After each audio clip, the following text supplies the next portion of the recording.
and good afternoon. This is a Riverfront News Update.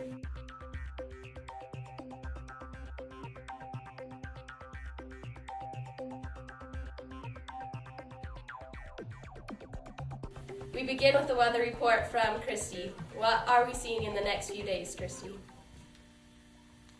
Okay, today the weather along the riverfront will be sunny and clear. We're going to have highs in the mid-80s and lows in the 70s. Over the weekend, we're going to have some cloudy skies and look for a storm coming in from the northwest. I'm Christy Bruning, and now back to you, Paige. Thanks, Christy. Today's marks 2 weeks from the annual swell of the Mississippi River. In that time, several homes have fallen into the swollen river and have been swept downstream. Due to the additional debris in the river, several steamboats and smaller, lighter craft have struck submerged objects, causing irreparable damage and ultimately the sinking of most of the vessels. Fortunately, events like this usually don't cause any deaths. However, there are some who aren't so lucky.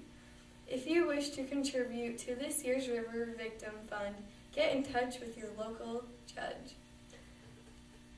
Can I go? Okay. 4 men were found dead earlier today, floating down the river along with the wreckage of an unidentifiable steamboat.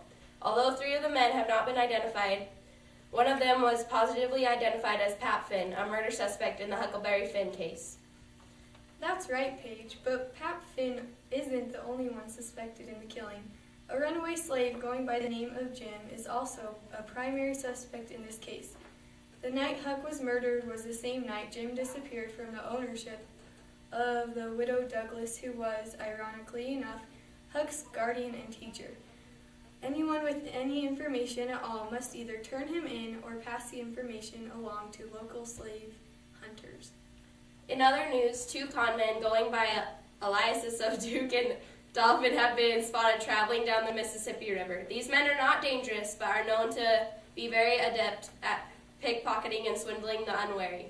They often claim to have connections to the Drury Lane Theatre in London and may report to be touring European royalty. However, they are reporting to go by a variety of aliases. Any information should be reported to the local authorities immediately. This has been a Riverfront News Update. I'm Paige. And I'm Heather.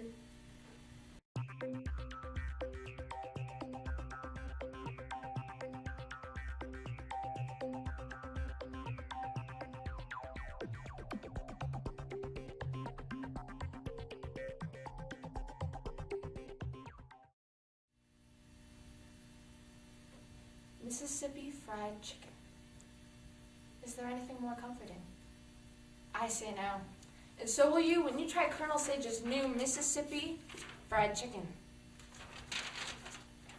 This delicacy is able to add luxury in your mouth without adding to the luxury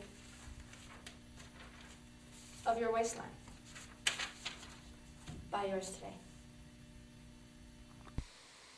Buy your Mississippi fried chicken today. Call 1-800-GET-FOOD now and order your choice of chicken, slaw, chicken, biscuits, more chicken, and other favorites. Not available in all states. See store for details. Remember last year's junior officers? If we don't want a repeat of last year, Vote for me. vote Heather.